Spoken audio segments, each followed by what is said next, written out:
ମନ୍ଦିରରେ ଆମ୍ବ ଖଟା ନିଶ୍ଚିତ ଖାଇଥିବେ। ଏତେ ଟେଷ୍ଟ ଲାଗେ ଯେ ଭୁଲି ହେଇପାରେନି।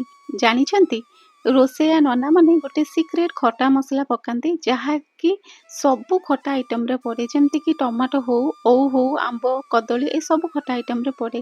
ଆଉ ଭୃସୁଙ୍ଗା ପତ୍ରର ଫ୍ଲେଭରଟା ଏମିତି କଲେ ନା ଖଟାରେ ବହୁତ ବଢିଆ ଆସିଥାଏ। ତେବେ ଆବଶ୍ୟକ ସାମଗ୍ରୀ କଣ ମୁଁ କହିଦେଉଛି। ମୁଁ ନେଇଯାଇଥିଲି ଆମ୍ବ, ଭୃସୁଙ୍ଗା ପତ୍ର, ନଡ଼ିଆ, ତେଜପତ୍ର, ଗୁଜୁରାତି ଏବଂ କିଛି ନେଇଯାଇଥିଲି ଶୁଖିଲା ଲଙ୍କା। ଆପଣ ଚାହିଁଲେ କଞ୍ଚା ଲଙ୍କା ମଧ୍ୟ ନେଇପାରିବେ। ଚିନି ନେଇଯାଇଥିଲି, କିମ୍ବା ଆପଣ ଚାହିଁଲେ এই ଚିନି ଜାଗାରେ ଗୁଡ଼ର ମଧ୍ୟ ବ୍ୟବହାର କରିପାରିବେ। ତ ମେଜରମେଣ୍ଟ କଣ କଣ ମୁଁ ସେଇଟା ଆଗକୁ ଆପଣଙ୍କ ମାନଙ୍କ ସାଙ୍ଗରେ କରିବା ସମୟରେ ହିଁ ସେୟାର କରିବି। ପ୍ରଥମେ ଆମ୍ବକୁ ଭଲ ଭାବରେ ଧୋଇ ନେବା ଏବଂ ତାକୁ କାଟି ନେବା। ଆଉ ଗୋଟେ କଥା ଆପଣ ମାନେ ଏଠି ମାର୍କ କରନ୍ତୁ, ଯଦି ଆମ୍ବରେ କଳା ଦାଗ ବହୁତ ରହିଯାଏ ତ ଆମ୍ବକୁ ନା ଏମିତି ଛେଲି ନେବା, ମାନେ କାଟି ନେବା ସେ କଳା ଦାଗ। ଆଉ ଯଦି କଳା ଦାଗ ନାହିଁ, ଆମ୍ବର ଚୋପା ଛଡେଇବା କିଛି ଆବଶ୍ୟକତା ନାହିଁ। ଗୋଟେ ଗୋଟେ ଜାଗାରେ ବହୁତ କଳା ଦାଗ ଥିଲା ବୋଲି ମୁଁ ଆମ୍ବର ଚୋପା ଛଡେଇ ନେଲି। ତ ଆପଣଙ୍କର ଯେମିତି ସେପ୍ର କାଟିବାକୁ ଇଚ୍ଛା ଆପଣ ମାନେ ଚାହିଁଲେ କାଟିପାରିବେ। ଟିକେ ହାଲକା ଲମ୍ବା ସେପ୍ର କିମ୍ବା ଚଉଡ଼ା ସେପ୍ର କାଟିଲେ ହିଁ ଆମ୍ବ ଖଟାଟି ଆମର ଭଲ ହେଇଥାଏ। ତ କଡ଼େଇରେ ଆପଣ ଘିଅ କିମ୍ବା ତେଲ, ରିଫାଇନ ତେଲ ଯାହା ଇଚ୍ଛା ନେଇପାରିବେ। ତ ମୁଁ ନେଇଯାଇଥିଲି ସୋରିଷ, କଳା ଜିରା ଏବଂ ପାନମଧୁରୀ, ଯାହାକି ବହୁତ ହି ବଢ଼ିଆ ଆମର ଖଟାରେ ବାସ୍ନା ଆସେ। ଭୃସୁଙ୍ଗା ପତ୍ର, ଶୁଖିଲା ଲଙ୍କା, ତେଜପତ୍ର, ଗୁଜୁରାତିକୁ ଏମିତି ଛେଚିକି ମୁଁ ନେଇଥିଲି।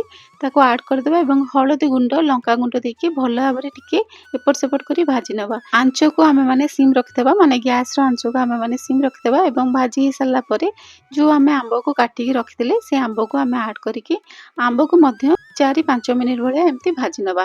ହାଇ ଫ୍ଲେମ୍ରେ ବିଲକୁଲ ବି ଭାଜିବାନି, ସବୁ ଲୋ ଫ୍ଲେମ୍ରେ ହିଁ ଏସବୁ କାମ ଆମେ କରିବା। ତ ଘୋଡ଼େଇ ଘୋଡ଼େଇକି କମ୍ ସେ କମ୍ 5 ମିନିଟ୍ ଯାଏଁ ଆମେ ଆମ୍ବକୁ ଭାଜି ନେବା। ଏଠି ଦେଖନ୍ତୁ 5 ମିନିଟ୍ ହେଇଗଲାଣି, ଆମ୍ବ ଭଲସେ ଭାଜି ହେଇଗଲାଣି। এই ଷ୍ଟେଜ୍ରେ ଆମେ କ'ଣ କରିବା, ଯଦି ଆମ୍ବ ପୁରା ଲାଗି ଯାଉଥାଏ, ଯେହେତୁ ଆମ୍ବ ସଫ୍ଟ ଥାଏ ତାର ମାଂସଟା ବହୁତ ଲାଗିଯାଏ କଡ଼େଇରେ, ତ ସେଇ ସମୟରେ କିଛି କିଛି ପାଣି ଦେଇକି ଆମେ କ'ଣ କରିବା ନା କଷି ନେବା। ଏଠି ଆମର 5 ମିନିଟ୍ ହେଇଗଲାଣି। ଆମ୍ବ ଭଲ ଭାବରେ ଦେଖନ୍ତୁ ମୁଁ ସ୍ପାଚୁଲାରେ ଏମିତି ପ୍ରେସ୍ କରି ନେଉଛି, ସେ ପୁରା ସ୍ମୁଥ୍ ହେଇଗଲାଣି। ଆମେ କ'ଣ କରିବା ନା ସ୍ୱାଦ ଅନୁସାରେ ପ୍ରଥମେ ଚିନି ଦେବା, ପାଣି ଦେବାନି, ଚିନି ଦେବା। ଯେତିକି ଆପଣ ମାନେ ମିଠା ଖାଆନ୍ତି ସେଇ ହିସାବରେ ଦେଇପାରିବେ। ତ ମୁଁ ଏଇଠି କମ୍ ସେ କମ୍ 1 କପ୍ ଭଳିଆ, ଚା କପ୍ରେ ଯେଉଁଟା ସେଇଟା ହିଁ ନେଇଥିଲି, ସେଇଥିରେ ମୁଁ 1 କପ୍ ପୁରା ଦେଇଥିଲି। ତ ଏଠି ଦେଖନ୍ତୁ ଟିକେ ଟିକେ ଲାଗିଯାଉଛି ଆମର, ଯେହେତୁ ଆମେ ଚିନି ପକେଇଛେ ନା, ସେଇଟା ପୁରା ଏକଦମ ଲାଗିଯାଉଛି। ତେଣୁକରି ଆବଶ୍ୟକ ହେଲେ ସାମାନ୍ୟ ପାଣି ଛିଞ୍ଚିଦେବା। କିନ୍ତୁ ସେମିତି ଯଦି ଆମେ ମାନେ ଭାଜିବା ନା, ତ ବହୁତ ହି ବଢ଼ିଆ ଅଥେଣ୍ଟିକ୍ କଲର୍ ଆମର ଆମ୍ବର ଆସିଥାଏ। ଯାହାଫଳରେ କ'ଣ ହୁଏ ନା, ଆମକୁ ଆଉ କଲର୍ ଆଡ଼୍ କରିବାକୁ ପଡ଼ିନଥାଏ। ତ ଏଠି ଭଲ ଭାବରେ ଭାଜି ହେଇସାରିଲା ପରେ ସ୍ୱାଦ ଅନୁସାରେ ଲୁଣ ଦେଇକି ଏଗେନ୍ ଆମେ ତାକୁ ଘୋଡ଼େଇ ଘୋଡ଼େଇକି ଏମିତି କଷି ନେବା। ପୁରା ସିମ୍ ଆଞ୍ଚରେ ହିଁ କଷିଦେବା। ଏଠି ଦେଖନ୍ତୁ ଭଲ ଭାବରେ ଆମର କଲର୍ କେମିତି, ଚିନିର କଲର୍ଟା କେମିତି ରିଲିଜ୍ ହେଇଗଲାଣି। ଏବେ ଆମର ଯେତିକି ଆବଶ୍ୟକ ସେ ଅନୁସାରେ ଆମେ ପାଣି ଦେବା। ତ ପାଖାପାଖି ମୁଁ ମେଜରମେଣ୍ଟ ହିସାବରେ 2 କପ୍ ଭଳିଆ ମୁଁ ଏଥିରେ ପାଣି ଦେଇକି ତାକୁ ଫୁଟିବା ପାଇଁ ସିମ୍ ଆଞ୍ଚରେ ଛାଡ଼ିନେଲି। ତ ଭଲ ଭାବରେ ଯେମିତି ଆମର ଆମ୍ବଟି ନା ସେ ଚିନି ସାଙ୍ଗରେ ପୁରା ଫୁଟିବ, ଯାହାଦ୍ୱାରା ଆମର ଆମ୍ବଟି ଭଲ ଭାବରେ ଆବଜର୍ଭ କରିବ ଚିନିକୁ। ଆପଣ ଚାହିଁଲେ ଚିନି ପରିବର୍ତ୍ତେ ଗୁଡ଼ର ମଧ୍ୟ ବ୍ୟବହାର କରିପାରିବେ। ଏବେ 3-4 ମିନିଟ୍ ହେଇଗଲାଣି। ତ ଆମ୍ବଟି ଆମର ଭଲ ଭାବରେ ସବୁ ଚିନିକୁ ଆବଜର୍ଭ କରିନେଇଛି ଏବଂ ହାଲକା ହାଲକା ବହଳିଆ ହେଇ ଆସିଲାଣି। ତ ଦେଖିପାରୁଥିବେ ଏଇଠି ନା ମୁଁ ଗୋଟେ ଜିନିଷଟେ କହିବି, ମୋତେ ମାନେ ପର୍ସନାଲି ମୋତେ ବହୁତ ଭଲ ଲାଗେ ଗୋଲମରିଚ ଗୁଣ୍ଡ। ଯେହେତୁ ଆମେ ସେଥିରେ ବେଶୀ କିଛି ରାଗ ଗୁଣ୍ଡ ପକେଇନେ, ତେଣୁକରି ଗୋଲମରିଚ ଗୁଣ୍ଡ ପକେଇଲେ ନା ଆପଣ ନିଜେ ହିଁ ଫିଲ୍ କରିପାରିବେ। ଏକରେ ତ ରାଗ ଆସିବ, ତା ସହିତ ବହୁତ ବଢ଼ିଆ ଟେଷ୍ଟ ଆସେ ଏବଂ ବାସ୍ନା ଆସେ। ଏବେ କ'ଣ କରିବା ନା, ଆମର ଏଠି ଦେଖନ୍ତୁ ଭଲ ଭାବରେ ପୁରା ବହଳିଆ ହେଇଗଲାଣି। ଆପଣଙ୍କ ପାଖରେ ଯଦି ନଡ଼ିଆ ଥିବ ନା, ନଡ଼ିଆ କୋରା ନିହାତି ପକେଇବେ, ବହୁତ ହି ବଢ଼ିଆ ଲାଗେ। ମୁଁ ସ୍କିପ୍ କରିଦେଇଥିଲି, ଜଷ୍ଟ ଟିକେ ନାକୁ ସୁଟ୍ ହେଇଥିଲା, ମୁଁ ଆପଣମାନଙ୍କ ସାଙ୍ଗେ ସେୟାର କରିଦେଲି। ଏବେ ଯେଉଁଟା ଆମେ ଆମ୍ବ ମସଲା ପ୍ରସ୍ତୁତ କରିଥିଲେ, ଯେଉଁଟା ସିକ୍ରେଟ୍ ଆମର ଆମ୍ବ ମସଲା, ସେଇଟା ଆଡ୍ କରିଦେବା। ତ ସେଇଟା ଚାଲନ୍ତୁ କେମିତି ପ୍ରସ୍ତୁତ ମୁଁ କରିଥିଲି ଆପଣମାନଙ୍କ ସାଙ୍ଗେ ସେୟାର କରୁଛି। ପ୍ରଥମେ ଆମେ ଗ୍ୟାସ୍ ଚୁଲାରେ କଡ଼େଇ ବସାଇ ନେବା ଏବଂ ଭୃସୁଙ୍ଗ ପତ୍ର ଭଲ ଭାବରେ ବାଛିକି ସେଥିରେ ଆଡ୍ କରିନେବା, ଯାହାଦ୍ୱାରା ଭୃସୁଙ୍ଗ ପତ୍ରକୁ ଏମିତି ଟିକେ ଭାଜି ନେବା। ମୁଁ କହୁଛି এই ମସଲାଟା ନା ସବୁ ଖଟାରେ ବ୍ୟବହାର ହୁଏ, ଯେମିତିକି ଆଗରୁ ବି କହିଥିଲି ଆମ୍ବ ଖଟା, ଓଉ ଖଟା ଏ ସବୁଥିରେ। ତ ନେଇଯାଇଥିଲି 2ଟି, ମୁଁ ନେଇଯାଇଥିଲି ଲବଙ୍ଗ, ଅଳ୍ପ କିଛି ଡାଲଚିନି, ଛୋଟିଆ ପିଞ୍ଚଟେ ଡାଲଚିନି ଏବଂ ଗୁଜୁରାତି। ଆପଣ ଚାହିଁଲେ ବଡ଼ ଗୁଜୁରାତି ମଧ୍ୟ ଆଡ୍ କରିପାରିବେ। ଏଇଟା ମୁଁ ଛୋଟ ଗୁଜୁରାତି ନେଇଥିଲି।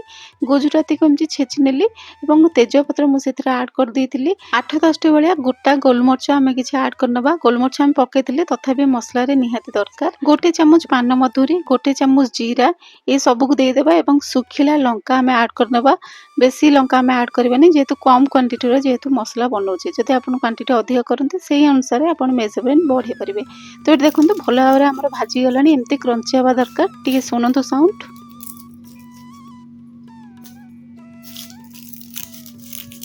ଏବେ ମୁଁ କଣ କରିବି ନା ଧନିଆ ଗୁଣ୍ଡ ହାଫ୍ ଚାମଚ ଭଳିଆ ଆଡ୍ କରିବି। ଯଦି ଆପଣଙ୍କ ପାଖରେ ଗୋଟା ଧନିଆ ଥିବ ନା ତ ଜିରା ଏବଂ ପାନ ମଧୁରୀ ଯେତେବେଳେ ପକେଇଲେ ସେ ଗୋଟା ଧନିଆ ସେଇ ସମୟରେ ପକେଇ ଭଲ ଭାବରେ ଭାଜି ନେବେ। ତେଣୁକରି ଗ୍ୟାସ୍ ଅଫ୍ ହେଲା ପରେ ମୁଁ ଗୁଣ୍ଡ ଧନିଆକୁ ଏମିତି ପକେଇକି ଭାଜି ନେଇଥିଲି। ଗ୍ୟାସ୍ ଅନ୍ ବିଲକୁଲ ବି କରିକି ଭାଜିବାନି। ସେ ତାର ନା ଯୋଉ ଟେମ୍ପରେଚର ଅଛି କଡ଼େଇର ଟେମ୍ପରେଚରରେ ସେ ଭଲ ଭାବରେ ଭାଜି ହେଇଯିବ। ତ ମାତ୍ର କିଛି ସେକେଣ୍ଡ ପାଇଁ ଆମେ ଏମିତି ଭାଜି ନେବା। ତ ଆକୁ ଥଣ୍ଡା କରିବା ପାଇଁ ଛାଡ଼ି ନେବା ଏବଂ ଥଣ୍ଡା କରିସାରିଲା ପରେ ଏମିତି ଭାବରେ ଭଲ ଭାବରେ ଗ୍ରାଇଣ୍ଡିଙ୍ଗ କରିନେବା।